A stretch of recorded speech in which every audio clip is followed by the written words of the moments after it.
চতুর্থ ধাপে 838টি ইউপিতে ভোট শুরু সকাল 8টায়। সহিংসতার শঙ্কায় নিরাপত্তা জোরদার।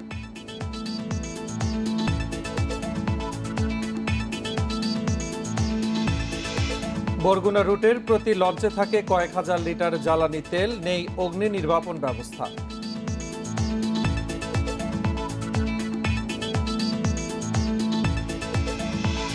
চট্টগ্রাম বিমানবন্দরে আগামী সপ্তাহে চালু হচ্ছে পিসিআর ল্যাব, 2.5 ঘন্টায় করোনা সনদ।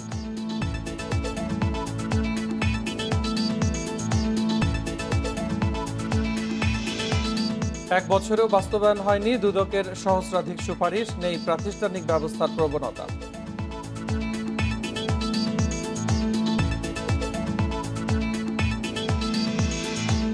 অন্তত 300 জনকে হত্যার পর পুড়িয়ে দিয়েছে মিয়ানমার সেনারা, মানবাধিকার গোষ্ঠীর দাবি।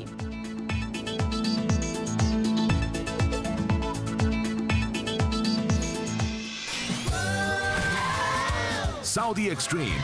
Enjoy smooth speed. স্বাগত ইন্ডিপেন্ডেন্ট সংবাদের, সঙ্গে আছে আমি ফারহানা আলম এবং আমি মুজাহিদুল ইসলাম। শুনছিলেন শিরোনাম, চলে যাচ্ছে বিস্তারিত সংবাদ।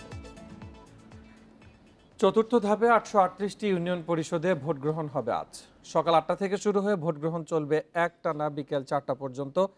এরই মধ্যে কেন্দ্রে পৌঁছেছে নির্বাচনী সামগ্রী। নির্বাচনের সুষ্ঠু পরিবেশ বজায় রাখতে সতর্ক আইনশৃঙ্খলা বাহিনী। বিভিন্ন এলাকায় গোলযোগ আর শঙ্কার মধ্যেই চতুর্থ ধাপের নির্বাচনের সব আয়োজন সম্পন্ন হয়েছে বলে আশ্বস্ত করেছে নির্বাচন কমিশন। এবারের ধাপে 798 ইউপিতে ব্যালট পেপারে এবং 38টিতে ইভিএমে ভোট অনুষ্ঠিত হবে। বেশ কিছু এলাকায় সহিংসতা ও অভিযোগের মধ্যেই হচ্ছে ভোট। ইউপি নির্বাচনকে কেন্দ্র করে বেশ কিছু এলাকায় আচরণবিধি লঙ্ঘনের অভিযোগ ওঠে। চতুর্থ ধাপে 838টি ইউপির ভোটের মধ্যে চেয়ারম্যান পদে বিনা প্রতিদ্বন্দ্বিতায় নির্বাচিত হয়েছেন 48 জন।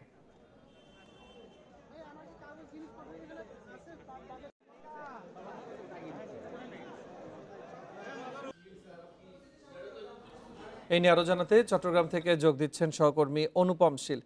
অনুপম, চট্টগ্রামের কয়টি ইউনিয়ন পরিষদে আজকে ভোট অনুষ্ঠিত হবে এবং সেক্ষেত্রে এই সকালবেলা ভোট কেন্দ্রগুলোর সার্বিক পরিবেশ পরিস্থিতি আপনি কেমন দেখছেন? সেখানে সব ধরনের প্রস্তুতি সম্পন্ন হয়েছে কিনা?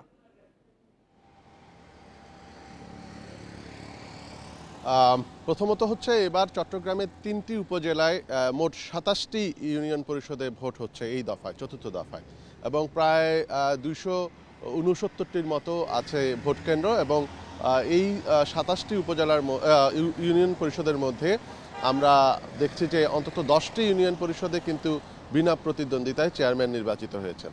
তবে সেখানে সাধারণ সদস্য এবং সংরক্ষিত সদস্যদের কিন্তু ভোট হবে। এবং সেই প্রেক্ষাপটে আজকে 3টি উপজেলায় প্রায় 4,92,600 মতো মানুষ তারা তাদের এই স্থানীয় সরকারের যে নির্বাচনের যে প্রতিনিধি সেটি তারা নির্বাচিত করবে। আর নির্বাচনের সর্বশেষ প্রস্তুতি যদি বলি, ইতোমধ্যে আমরা যদি একটু দেখা, আমরা এখনই একটি কেন্দ্রের সামনে আছি। এটি মূলত কর্ণফুলী উপজেলা এবং একেবারে জনশূন্য। তবে এখানে ইতোমধ্যে যারা ভোট গ্রহণ করবেন বা যারা ভোট নেবেন, পোলিং অফিসার, প্রিজাইডিং অফিসার সহ সহকারী প্রিজাইডিং অফিসার যারা আছেন তারা কিন্তু এসে পৌঁছেছেন এবং তারা গতকালকেই তাদের যে সমস্ত এই ভোট গ্রহণ সামগ্রী আছে সেগুলো নিয়ে এসেছেন।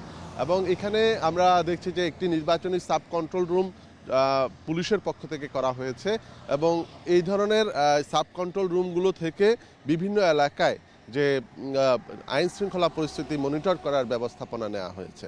তবে আমরা দেখেছি যে এই নির্বাচনকে ঘিরে আওয়ামী লীগের যেহেতু দলীয় প্রার্থী আছে, সেই আওয়ামী লীগের প্রার্থী এবং বিভিন্ন এলাকায় বিদ্রোহী প্রার্থীদেরকে ঘিরে নানা উত্তাপ আছে এবং সেই প্রেক্ষাপটে গত কয়েকদিন ধরেই আমরা বিভিন্ন জায়গায় ভিন্ন ভিন্ন বা বিচ্ছিন্নভাবে নানা সংঘর্ষের খবর আমরা পেয়েছি। এবং সেই প্রেক্ষাপটে যাতে আইন শৃঙ্খলা পরিস্থিতি নিয়ন্ত্রণে থাকে বা কোনো ধরনের অপ্রীতিকর ঘটনা না ঘটে, সেই জন্য জেলা প্রশাসন, নির্বাচন কমিশন এবং পুলিশের পক্ষ থেকে একটি সমন্বিত উদ্যোগ নেওয়া হয়েছে। আমরা জেলা প্রশাসন, নির্বাচন কমিশন সূত্রে জেনেছি যে ইতিমধ্যে এই 3টি উপজেলায় 19 জন ম্যাজিস্ট্রেট তাদের নিয়োগ দেওয়া হয়েছে, যাতে যে কোনো ধরনের অপ্রীতিকর ঘটনা করলে তারা যাতে সাথে সাথে সেখানে দ্রুত অ্যাকশন নিতে পারে। এর বাইরে পুলিশের পক্ষ থেকেও এক বিশেষ অ্যাকশন প্ল্যান তৈরি করা হয়েছে, র্যাব থাকছে। তবে সব কিছু মিলিয়ে এখন আসলে ভোট শুরু হওয়ার আরও কিছু সময় বাকি আছে, একেবারে কুয়াশা মোড়ানো একটি সকাল এবং শীতের সকাল, স্বভাবতই এই মুহূর্তে ভোট কেন্দ্রগুলোতে কোনো মানুষের উপস্থিতি অর্থাৎ ভোটারদের উপস্থিতি নেই। শুধুমাত্র যারা ভোট সংশ্লিষ্ট বিভিন্ন দায়িত্বে আছেন তারাই ভোট কেন্দ্রগুলোতে এসেছেন। তো এই এখন পর্যন্ত এই ছিল এখানকার যে ভোট কেন্দ্র কেন্দ্রিক সর্বশেষ খবর। চট্টগ্রাম থেকে যোগ দিয়েছিলেন আমাদের সহকর্মী অনুপম শীল। এবারে নির্বাচনের খবর জানাতে ফরিদপুর থেকে যোগ দিচ্ছেন সহকর্মী মফিজুর রহমান। মফিজুর, ফরিদপুরের কয়টি এলাকাতে আজকে নির্বাচন অনুষ্ঠিত হচ্ছে, সেক্ষেত্রে স্পর্শকাতর কেন্দ্র কয়টি রয়েছে এবং সেই কেন্দ্রগুলোর ব্যাপারে বিশেষ কী ধরনের সতর্কতা নিয়েছে আইন শৃঙ্খলা বাহিনী? হ্যাঁ, আপনাকে বলে রাখতে চাই ফরিদপুর জেলার 2টি উপজেলাতে মূলত ভোট হবে ইউপি নির্বাচনে। তার মধ্যে 13টি ইউনিয়ন রয়েছে। 2 উপজেলার মধ্যে আলফাডাঙ্গাতে 3টি ইউপি এবং বলমারীতে রয়েছে আপনার 10টি ইউপি, সব মিলে 13টি ইউনিয়ন নির্বাচন অনুষ্ঠিত হবে। তবে এই 13টি ইউনিয়নের মধ্যে ভোটের কেন্দ্র যেটি রয়েছে 119টি কেন্দ্র রয়েছে, 119টি কেন্দ্র রয়েছে এবং চেয়ারম্যান প্রার্থী সব মিলিয়ে রয়েছে 75 জন চেয়ারম্যান প্রার্থী রয়েছে। এর মধ্যে আওয়ামী লীগের প্রার্থী আছে 13 জন, এছাড়া অন্যান্য দলের প্রার্থী হচ্ছে, যেমন বিএনপির স্বতন্ত্র বিএনপি যারা প্রার্থী হচ্ছে তারা যদিও দলীয় প্রতীক ইলেকশন করছেন না, তারা কিন্তু স্বতন্ত্রভাবে দাঁড়িয়েছে। এছাড়া অন্যান্য রাজনৈতিক দলের প্রার্থীরাও অংশ নিয়েছে। এর বাইরেও কিন্তু আওয়ামী লীগের একটি বড় অংশ বিদ্রোহী প্রার্থী হিসেবে ইলেকশন করছে।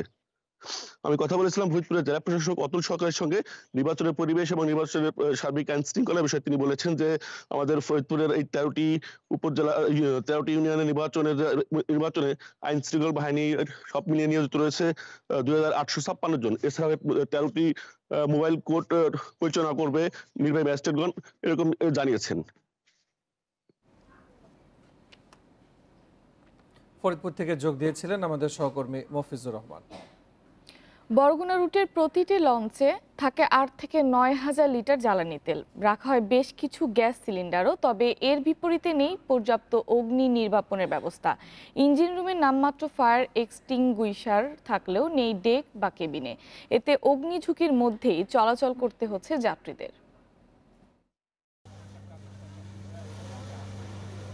আগুন পানির মধ্যখানে ব্যবধান শুধু একটি লোহার পাটাতন।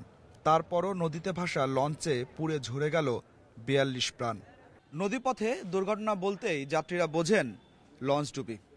তবে শুক্রবার লঞ্চে ঘটল নজিরবিহীন এক অগ্নিকাণ্ডের ঘটনা। লঞ্চ ডুবি থেকে যাত্রীদের বাঁচাতে রাখা হয় লাইফ বয়া। তবে অগ্নি দুর্ঘটনার জন্য লঞ্চগুলোতে কি রাখা হয়েছে পর্যাপ্ত নিরাপত্তা ব্যবস্থা? ঢাকা বরগুনা রুটের লঞ্চ শাহরুখ 2। যাত্রীরা কতটা নিরাপদ এসব নৌযানে, সে প্রশ্নের জবাব খুঁজতে গিয়ে দেখা গেল নিচতলার ডেকে সবচেয়ে বেশি যাত্রী উঠলেও কোনো অগ্নি নির্বাপন যন্ত্র নেই সেখানে। ইঞ্জিন রুমের পাশেই রাখা 8টি জ্বালানি তেলের ড্রাম, আছে গ্যাস সিলিন্ডারও। সেখানকার অগ্নি নির্বাপন যন্ত্রে তারিখ বসানো হয়েছে নতুন করে। তার উপর এসব কিভাবে ব্যবহার করতে হয় জানেন না লঞ্চ কর্মীরা। ঠিক করে ড্রাইভার আছে, ঠিক আছে, লঞ্চে তারা এগুলো ঠিক করে রাখে।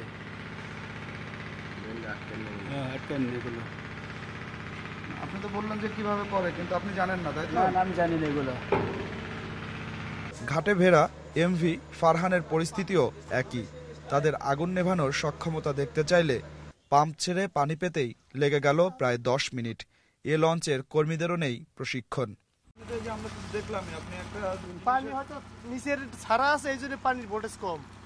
দক্ষিণ বঙ্গমুখী লঞ্চগুলোর প্রতিটিতে জ্বালানি তেলের মজুদ থাকে 8 থেকে 9,000 লিটার।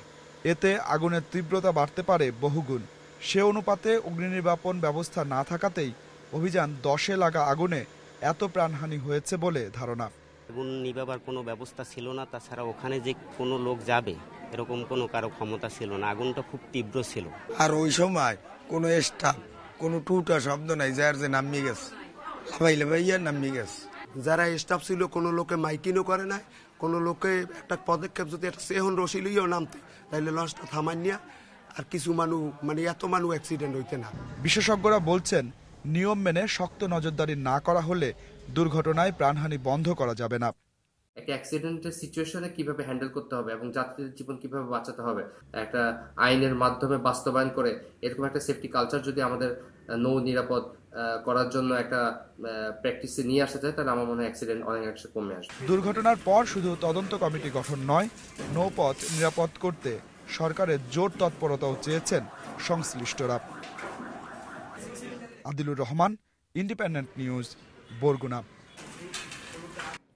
ঝালকাঠিতে লঞ্চে আগুনে নিহত 23 জনের মরদেহ বরগুনার পটকাখালী কবরস্থানে দাফন করা হয়েছে। এই ঘটনায় নিহত 42 জনের মধ্যে বরগুনায় নেওয়া হয় 37 জনের মরদেহ। তার মধ্যে 14 জনের মরদেহ স্বজনদের হস্তান্তর করা হয়েছে। বাকিদের পরিচয় জানতে দ্রুতই ডিএনএ টেস্টের জন্য স্বজনদের নমুনা সংগ্রহ শুরু হবে। কবরের নম্বর 34। এটি একজন মানুষের পরিচয়। দুদিন আগেও নাম পরিচয় জানা ছিল স্বজনদের, কিন্তু এখন শুধুই নম্বর। বরগুনাগামী লঞ্চে আগুনে পুড়ে বিকৃত হয়ে গেছে চেহারা। অনেক চেষ্টার পরও পরিচয় নিশ্চিত হওয়া যায়নি এমন 23 জনের। তাই অজ্ঞাত হিসেবে দাফন করা হয়েছে পটকাখালী কবরস্থানে। মেজো দুলাভাই, মেজো আপু আর আমার মেজো ছোট ছেলে, 1.5 বছর বয়স। ও আধা মানুষ কেমনে ও আগুনে পুড়ে রইলে আমি তো লাশ পাইয়ে সব আমি দেখলাম। সাইকেল আমরা আগে কর না, এই মোটর সাইকেল আমার এই কাহিনী 9 জন আর ওই একজন পাইছে। শনিবার সকালে 31 জনের মরদেহ জানাজার জন্য নেওয়া হয় বরগুনার সার্কিট হাউস ঈদগাহ মাঠে। জানাজা শেষে মরদেহগুলো আবারও স্বজনদের দেখানো হয়। এ সময় শনাক্ত হয় 8 জনের পরিচয়। এর আগে 6 জনের পরিচয় নিশ্চিত করে তাদের স্বজনেরা। এদিকে এখনো নিখোঁজ স্বজনদের সন্ধানে ছুটোছুটি করছেন অনেকে।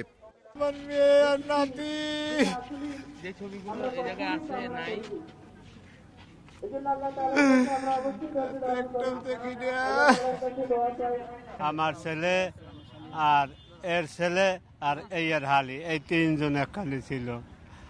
লইয়া আসছে এই 3 জন নিখোঁজ। মরদেহগুলো যেখানে এখানে যেই ছিল পোস্টার ছিল আমি দেখেছি, আমার এখানে একটাও মিলে না। দ্রুতই ডিএনএ টেস্টের জন্য স্বজনদের নমুনা সংগ্রহের কাজ শুরু হবে বলে জানিয়েছে বরগুনা জেলা প্রশাসন। যারা নিখোঁজ রয়েছে তাদের স্বজনদেরকে আমরা আহ্বান করেছি আমাদের তথ্য দিয়ে সাহায্য করার জন্য, এবং আমরা স্বজনদের তালিকা পাওয়া মাত্রই আমরা তাদের ডিএনএ নমুনা সংগ্রহ করার জন্য আমরা তারিখ দেবো এবং সেই তারিখে তাদের ডিএনএ নমুনা সংগ্রহ করব। এখনো যারা নিখোঁজ তাদের তথ্য দিতে ডিসি অফিসের কন্ট্রোল রুমে যোগাযোগের আহ্বান জানিয়েছে প্রশাসন। শনাক্ত না হওয়া 23 জনের মরদেহ দাফন করা হয়েছে পটকাখালীর এই গণকবরস্থানে। মানুষগুলো এখন শুধুই নম্বর, তাদের নামও নেই। যাপিত জীবনের গল্পগুলোও শেষ হয়ে গেছে। শেষ বিদায়টিও হয়েছে অজ্ঞাত পরিচয়। নিহতের স্বজনেরা বলছেন এমন দুর্ঘটনায় আর যেন কারোর মৃত্যু না হয়। Adilur Rahman, independent news, Barguna. ঝালকাঠিতে লঞ্চে অগ্নিকাণ্ডের ঘটনায় একটি অপমৃত্যু মামলা হয়েছে। ঘটনা তদন্তে 3টি কমিটির সদস্যরা কাজ শুরু করেছে। শনিবার দুপুরে দুর্ঘটনাস্থল পরিদর্শন করেছেন তারা। এদিকে একদিন পরেও নিখোঁজদের পাওয়ার আশায় নদীর পাড়ে ভিড় করছেন স্বজনরা। তাদের দাবি এখনো খোঁজ মেলেনি 41 জনের। ঝালকাঠির সুগন্ধা নদীতে লঞ্চে অগ্নিকাণ্ডের ঘটনায় অপমৃত্যুর মামলা হয়েছে। শুক্রবার রাতে সদর থানায় মামলাটি করেন পোনাবালিয়া ইউনিয়নের গ্রাম পুলিশ সদস্য জাহাঙ্গীর হোসেন।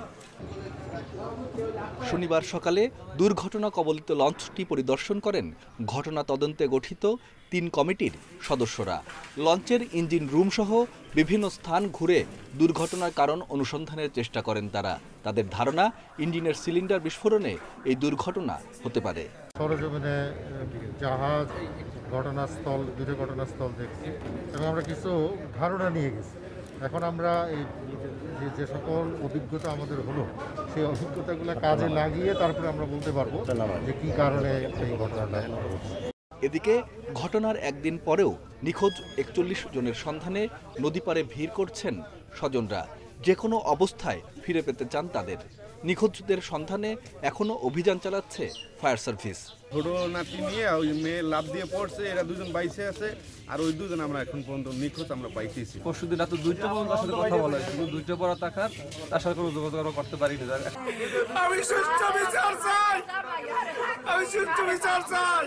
শুক্রবার রাতে ঢাকা থেকে ছেড়ে যাওয়া লঞ্চ অভিযান 10-এ অগ্নিকাণ্ডে এ পর্যন্ত 42 জনের মরদেহ উদ্ধার হয়েছে।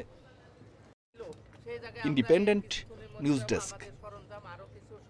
লঞ্চ দুর্ঘটনা নিয়ে বিএনপি মহাসচিব মির্জা ফখরুলের বক্তব্য রাজনৈতিক দেউলিয়াপনার প্রকাশ বলে মনে করেন তথ্যমন্ত্রী হাসান মাহমুদ। সব বিষয়ে রাজনীতি করা বিএনপির অভ্যাসে পরিণত হয়েছে বলেও অভিযোগ তার। শনিবার সন্ধ্যায় বাংলাদেশ টেলিভিশনের এইচডি সম্প্রচার উদ্বোধন ও প্রতিষ্ঠা বার্ষিকীর অনুষ্ঠান শেষে তিনি বলেন, লঞ্চ দুর্ঘটনার বিষয়ে তদন্ত হচ্ছে, এটি নাশকতা না দুর্ঘটনা তা বেরিয়ে আসবে। যারা নিহত হয়েছে নৌপরিবহন মন্ত্রণালয় ও জেলা প্রশাসনের পক্ষ থেকে তাদের পরিবারকে সহায়তা করা হচ্ছে বলেও জানান মন্ত্রী।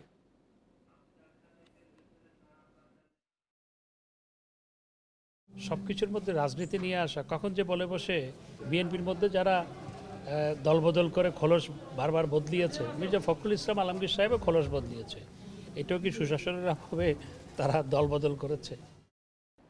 নিরুত্তাপ রাজনীতির মাঠেও বিতর্কে জড়িয়ে এবছর পদ হারিয়েছেন ক্ষমতাসীন দলের দুই নেতা। তাদের একজন সাবেক তথ্য প্রতিমন্ত্রী ডক্টর মুরাদ হাসান আর অন্যজন গাজীপুরের বরখাস্ত মেয়র জাহাঙ্গীর আলম। অন্যদিকে প্রধানমন্ত্রীকে নিয়ে কটূক্তি করার পর ক্ষমা চেয়ে পরিস্থিতি সামলানোর চেষ্টা করছেন বিএনপির যুগ্ম মহাসচিব মোয়াজ্জেম হোসেন আলাল।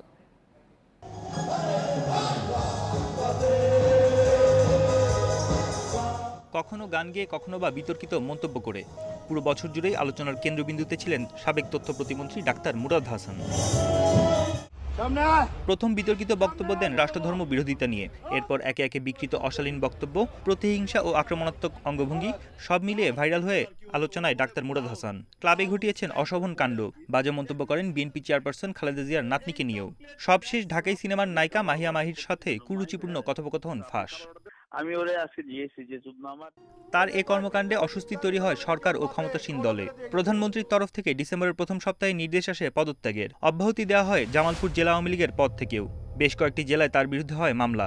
অবশেষে পাড়ি জমান বিদেশে, কিন্তু সেখানে ঠাঁই না পেয়ে ফিরে আসেন দেশে। বঙ্গবন্ধু ও মুক্তিযুদ্ধ নিয়ে বিতর্কিত মন্তব্য করে 25 নভেম্বর বরখাস্ত হন গাজীপুর সিটি কর্পোরেশনের মেয়র জাহাঙ্গীর আলম। সেপ্টেম্বর মাসে গোপনে ধারণ করা ভিডিওটি ভাইরাল হলে সমালোচনার ঝড় ওঠে। গাজীপুর মহানগর আওয়ামী লীগের সাধারণ সম্পাদক পদ থেকে বহিষ্কার করা হয় তাকে। এ বছরের শেষ দিকে এসে বিতর্কিত মন্তব্যে জড়িয়েছেন বিএনপি নেতা মোয়াজ্জেম হোসেন আলাল। প্রধানমন্ত্রী শেখ হাসিনাকে নিয়ে বিতর্কিত মন্তব্য করে পড়েন ক্ষমতাসীন দলের তোপের মুখে। ভারতের চিকিৎসাধীন অবস্থায় 14 ডিসেম্বর ক্ষমা চেয়ে প্রধানমন্ত্রীকে নিয়ে বিতর্কিত বক্তব্য প্রত্যাহার করে নেন আলাল। তবে তার বিরুদ্ধে কটূক্তির একাধিক মামলা হয়েছে। বন ইবনে কামাল, ইন্ডিপেন্ডেন্ট নিউজ, ঢাকা। এদিকে মির্জা ফখরুল ইসলাম আলমগীর বলেছেন, আওয়ামী লীগ নিজেদের স্বাধীনতার পক্ষের শক্তি হিসেবে দাবি করলেও তারাই মুক্তিযুদ্ধের ইতিহাস বিকৃত করছে। শনিবার জিয়া শিশু একাডেমির স্বাধীনতার 50 বছর পূর্তির আলোচনা সভায় তিনি বলেন, সমৃদ্ধ বাংলাদেশ গড়ার স্বপ্ন দেখতেন জিয়াউর রহমান, তবে তার সব অর্জনকে মুছে দেওয়ার চেষ্টা চলছে। গুরুতর অসুস্থ খালেদা জিয়াকে বিদেশে চিকিৎসার সুযোগ না দিয়ে অধিকার বঞ্চিত করা হচ্ছে বলেও মন্তব্য মির্জা ফখরুলের।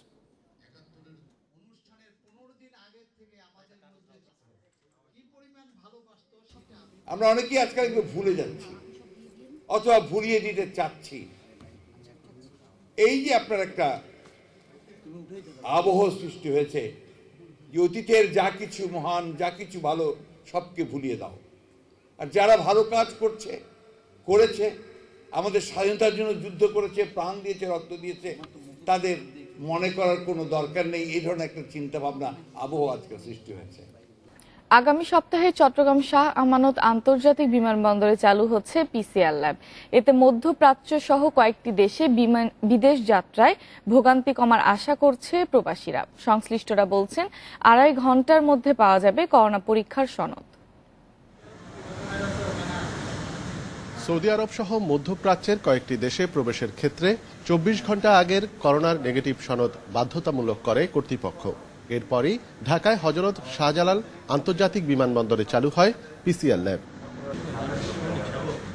প্রবাসীদের ভোগান্তি কমাতে চট্টগ্রাম বিমানবন্দরেও পিসিআর ল্যাব স্থাপনের নির্দেশনা দেওয়া হয়, কিন্তু এখনো ল্যাব চালু না হওয়ায় বিপাকে পড়েছেন প্রবাসীরা। ভিসার মেয়াদ শেষ হওয়ার পথে অনেকের, দ্রুত ল্যাব চালুর দাবি তাদের।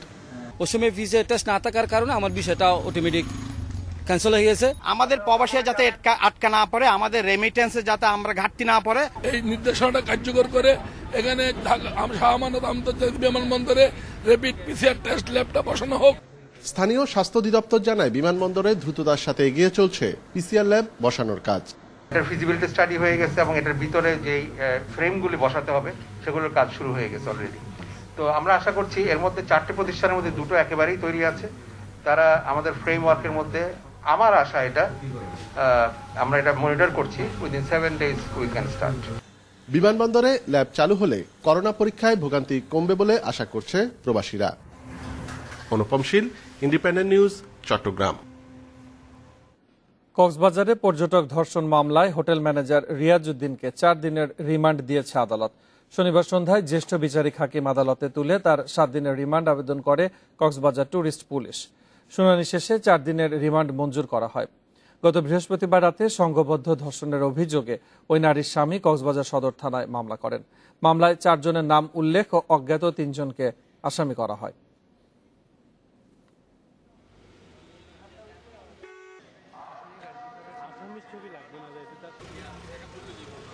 ঢাকা বাণিজ্য মেলায় পাকিস্তানি নাগরিক দানিশের সঙ্গে পরিচয় হয় ব্রাহ্মণবাড়িয়ার ফাতেমার। এরপর দানিশের সঙ্গে বিয়ের পর পাকিস্তানে গিয়ে জাল রুপি চক্রের সঙ্গে জড়িয়ে পড়েন ফাতেমা। সম্প্রতি 7.5 কোটি জাল রুপি সহ ফাতেমাকে গ্রেফতারের পর এসব তথ্য জানায় গোয়েন্দা পুলিশ। রাজধানীর খিলক্ষেত ও দক্ষিণখানে গেল 26 নভেম্বর অভিযান চালিয়ে 7 কোটি 35 লাখ জাল রুপি সহ 2 জনকে গ্রেপ্তার করে পুলিশ। গ্রেপ্তার ফাতেমা ও তালেব সহ অজ্ঞাত কয়েকজনের নামে দায়ের হয় মামলা। অধিকতর তদন্তের জন্য মামলাটি গোয়েন্দা পুলিশের হাতে যাওয়ার পর জিজ্ঞাসাবাদে বেরিয়ে আসে জাল রুপি পাচারের আন্তর্জাতিক চক্রের আদ্যপ্রান্ত। ডিবি বলছে এ চক্রের বাংলাদেশি প্রধান ফাতেমা আক্তার। 2011 সালে ফাতেমার সঙ্গে ঢাকায় বাণিজ্য মেলার একটি পাকিস্তানি স্টলে পরিচয় হয় দানিশের। এরপর দানিশকে বিয়ে করে পাকিস্তানে পাড়ি জমান ফাতেমা। সেখানে পরিচয় হয় সুলতানের সঙ্গে। সুলতানি মূলত এই জালরুপি চক্রের প্রধান। তার বাবা শাফিও আছে এ সিন্ডিকেটে।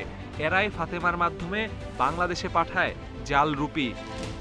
পরবর্তীতে আমরা ধরার পরে ফাতেমা দীর্ঘ বছর মালয়েশিয়াতে ব্যবসা বাণিজ্য করে পালিয়েছিল। সাম্প্রতিককালে তার সন্তান জন্ম হওয়া উপলক্ষে আবার বাংলাদেশে এসে এবং এসে এই কাজ চক্রের সাথে আবার যুক্ত হয়ে এরকম কাজগুলি করতে যাচ্ছিল। গোয়েন্দারা বলছেন সুলতান পাকিস্তানের লাহোরে জাল রুপি ছাপিয়ে প্রথমে পাঠায় করাচিতে, সেখান থেকে চক্রের সদস্যরা পাঠায় শ্রীলঙ্কার কলম্বোতে। এরপর চট্টগ্রাম হয়ে ঢাকায় আসে ফাতেমার কাছে, আর ফাতেমা সেগুলো বেনাপোল সীমান্ত দিয়ে পাঠায় ভারতে। আমরা তার শ্বশুর দেশীয় সেই মানুষ কারা কারা জড়িত আছে এবং এ দেশীয় কারা কারা জড়িত আছে তাদেরকে শনাক্ত করে গ্রেফতারের চেষ্টা চালাচ্ছে। এরই মধ্যে ফাতেমার অর্জিত অবৈধ সম্পদের খোঁজ শুরু করেছে গোয়েন্দা পুলিশ। দেখেছি ফাতেমা ব্রাহ্মণবাড়িয়ার একটা। Masudur Rahman, independent news, Dhaka.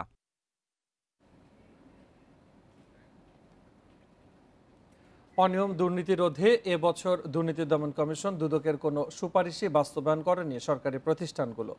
গত প্রায় 1 বছরে বিভিন্ন সরকারি প্রতিষ্ঠানকে 1000-এরও বেশি সুপারিশ করেছিল সংস্থাটি।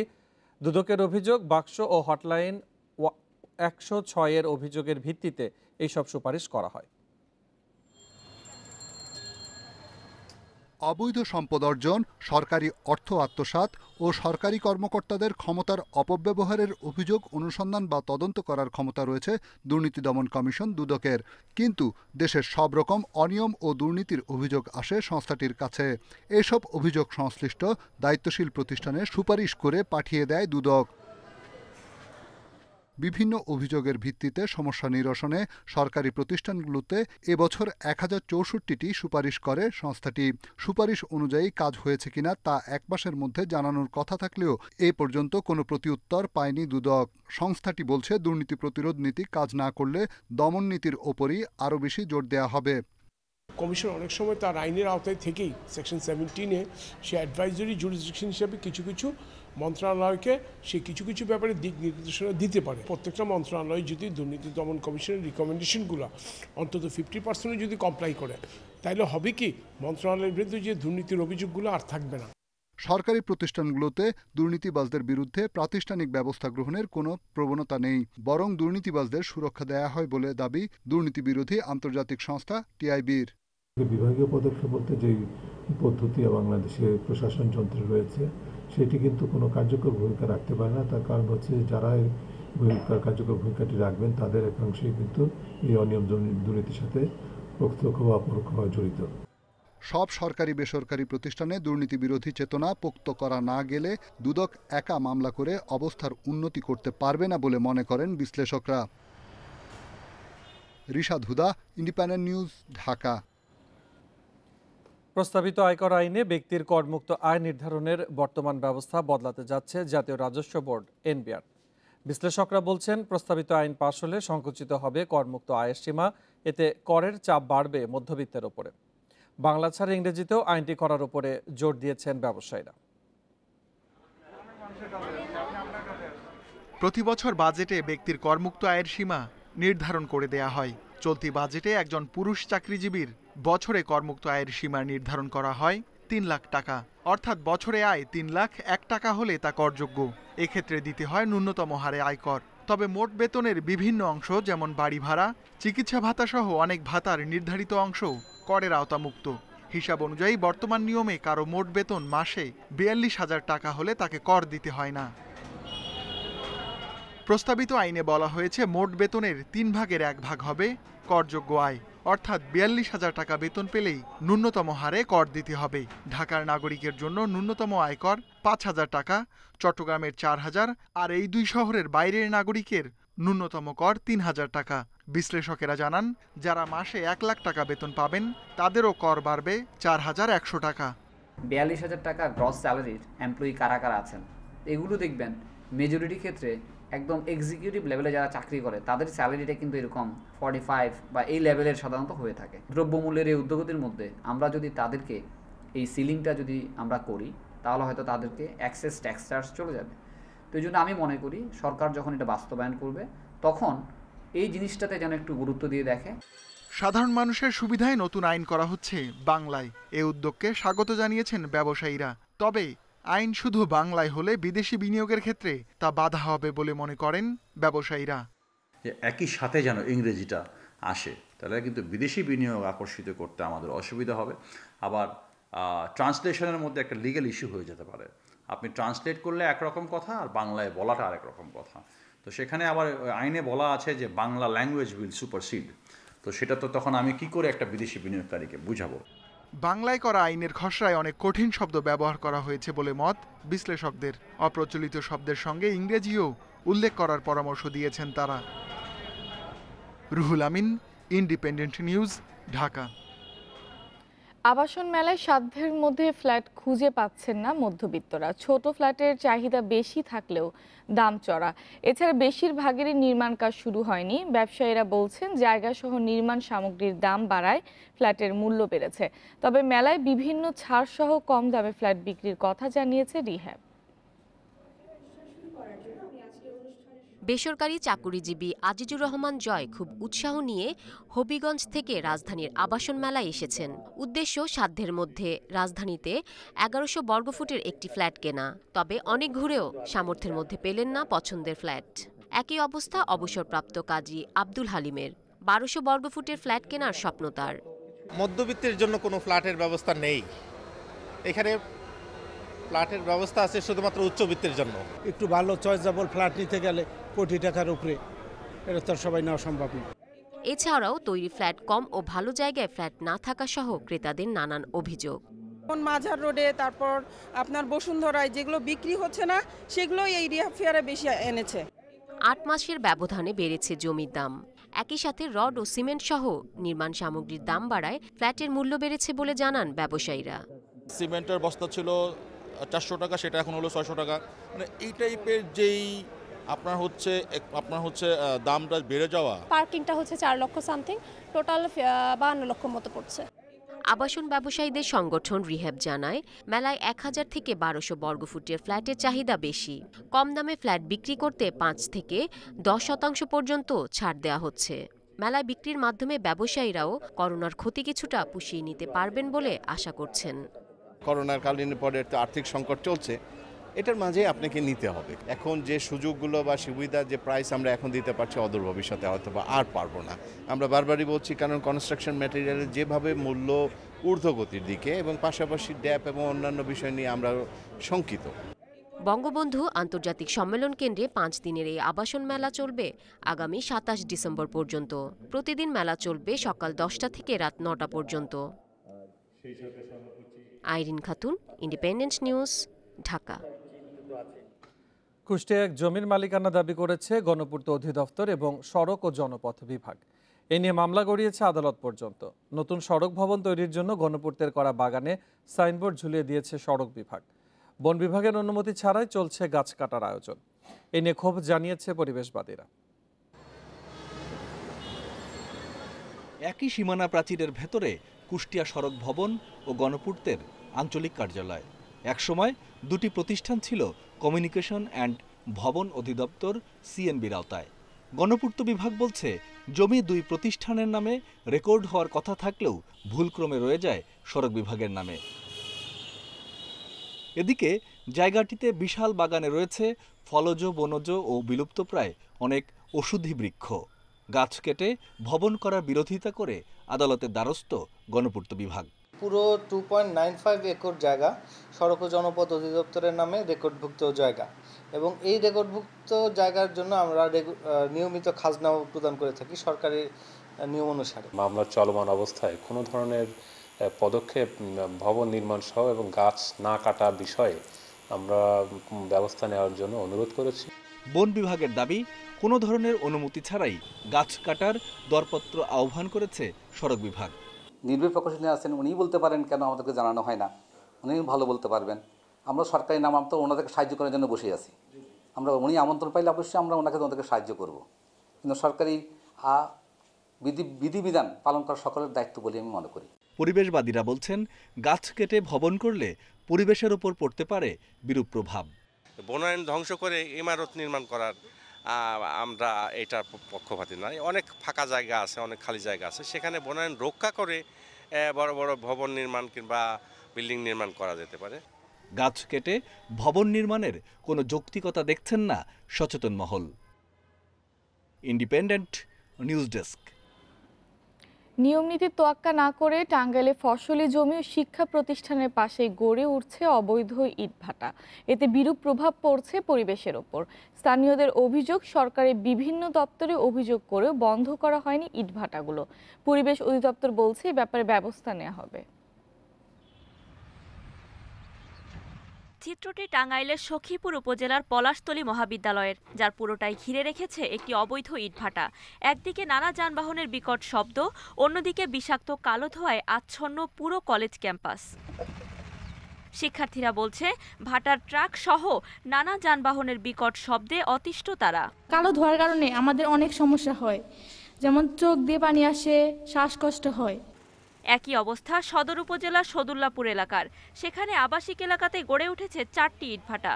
ইটভাটার জন্য গাছে ফল ফলছে, গাছ গোজালিতে কোনো ফল ঠিক মতো সাপ্লাই হয় না, আহেই না, ওই পোকা হয়। বিশেষজ্ঞরা বলছেন, এভাবে মাটি কেটে নেওয়া অব্যাহত থাকলে জমি পরিত্যক্ত হওয়ার আশঙ্কা রয়েছে। ইটভাটায় যে ইট পোড়ানো হচ্ছে, তার যে পরিবেশ দূষণ, সেটা কিন্তু কোনো নির্দিষ্ট অঞ্চলের ভিতরে সীমাবদ্ধ থাকে না, সেটা আশেপাশে ছড়িয়ে পড়ে। জেলা প্রশাসন ও পরিবেশ বিভাগ বলছে, পরিবেশ সনদ ছাড়া যেসব ইটভাটা রয়েছে সেগুলো বন্ধে দ্রুতই পদক্ষেপ নেওয়া হবে।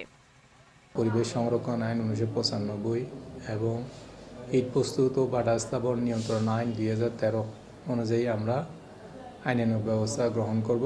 বিজ্ঞ আদালতের আদেশ বহির্ভূত যে সমস্ত অবৈধ ইটভাটা রয়েছে, আমরা খুব দ্রুত জরুরি ভিত্তিতে এইসব ইটভাটার বিরুদ্ধে ভ্রাম্যমাণ আদালতের মাধ্যমে অভিযান পরিচালনা করব। জেলায় বর্তমানে মোট 282টি ইটভাটা রয়েছে। এর মধ্যে 153টি ভাটায় নেই পরিবেশ অধিদপ্তরের ছাড়পত্র। Independent news desk. অসাম্প্রদায়িক গ্রামীণ উৎসব লালন, ধারণ এবং পরবর্তী প্রজন্মের কাছে তুলে ধরতে গাজীপুরের কাপাসিয়ায় হয়ে গেল দুদিনের পৌষ মেলা। এই উপলক্ষে লাঠি খেলা, গম্ভীরা গান, বাহারি পিঠাপুলি সহ ছিল নানা আচার অনুষ্ঠান, যা দেখতে ভিড় করে নানা বয়সী মানুষ। বাদ্যের তালে নেচে নেচে শারীরিক কসরত দেখাচ্ছেন লাঠিয়ালরা। প্রতিপক্ষকে ঘায়েলের কৌশল কিংবা আত্মরক্ষা সবকিছুই নিখুঁতভাবে তুলে ধরা হয় এই খেলার মাধ্যমে।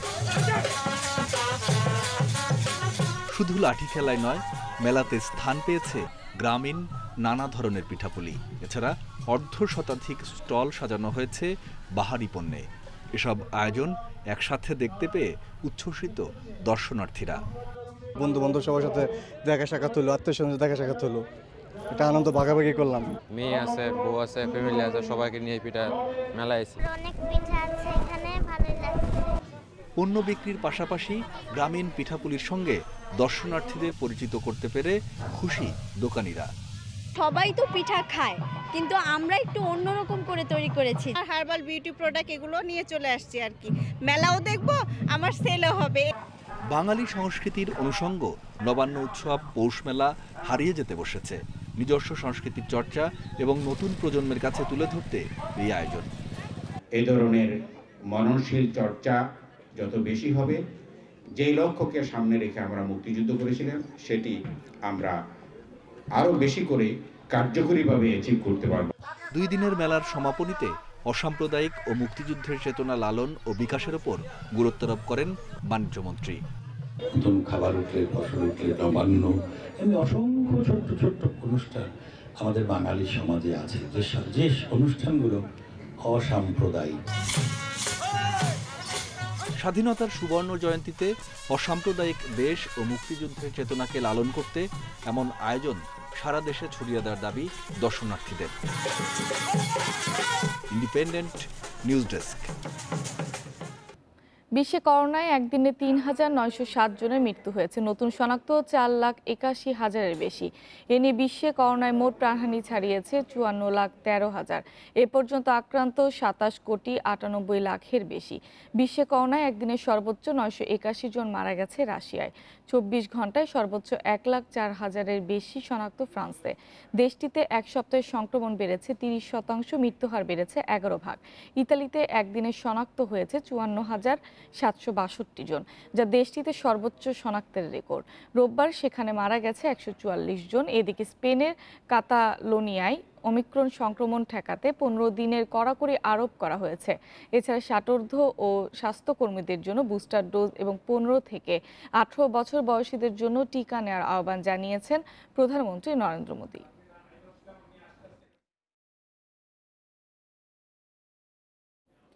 মিয়ানমারে সেনাবাহিনীর বিরুদ্ধে আবারও বেসামরিক নাগরিক হত্যার অভিযোগ উঠেছে। স্থানীয় গণমাধ্যম ও মানবাধিকার গোষ্ঠীর দাবি, নারী, শিশুসহ 30 জনের বেশি মানুষকে হত্যার পর পুড়িয়ে দেওয়া হয়েছে। শুক্রবার দেশটির সংঘাতপূর্ণ কায়া রাজ্যে এই ঘটনা ঘটে। স্থানীয় মানবাধিকার গোষ্ঠী বলছে নিহতরা অভ্যন্তরীণভাবে বাস্তুচ্যুত। এদিকে সেনারা ওই গ্রামে বিরোধী সশস্ত্র বাহিনীর বেশ কজন অস্ত্রধারী সন্ত্রাসীকে গুলি করে হত্যার দাবি করেছে দেশটির রাষ্ট্রীয় গণমাধ্যম। প্রতিবেদনে বলা হয়, 7টি গাড়িতে যাওয়ার সময় ওই অস্ত্রধারীদের থামতে বলা হলেও তারা তা মানেনি। তবে এ নিয়ে সেনাবাহিনীর পক্ষ থেকে কোনো মন্তব্য পাওয়া যায়নি। ইউক্রেনে দীর্ঘ কয়েক মাসের মহড়া শেষে স্থায়ী ঘাঁটিতে ফিরেছে রাশিয়ার 10,000-এর বেশি সেনা। শনিবার রুশ সেনাবাহিনীর বরাত দিয়ে তথ্য দিয়েছে বার্তা সংস্থা ইন্টারফ্যাক্স। এতে বলা হয়, রাশিয়ার দখল করা ক্রিমিয়া ও ইউক্রেন সীমান্ত সহ বেশ কয়েকটি অঞ্চলে মহড়া চালায় রাশিয়ার বাহিনী। ইউক্রেনে রাশিয়ার কয়েক হাজার সেনা মোতায়েন নিয়েই কিয়েভ এবং পশ্চিমা দেশগুলো আতঙ্কিত হয়ে পড়ে। তবে ইউক্রেনে হামলার পরিকল্পনার অভিযোগ বরাবরই অস্বীকার করেছে রাশিয়া। এর আগে শুক্রবার ইউক্রেনের কাছে ও ক্রিমিয়ার রাশিয়ার সেনা মোতায়েনের ছবি ধরা পড়ে স্যাটেলাইটে। যুক্তরাষ্ট্রের একটি বেসরকারি প্রতিষ্ঠান এই ছবি তুলেছে, তবে এর সত্যতা যাচাই করা যায়নি।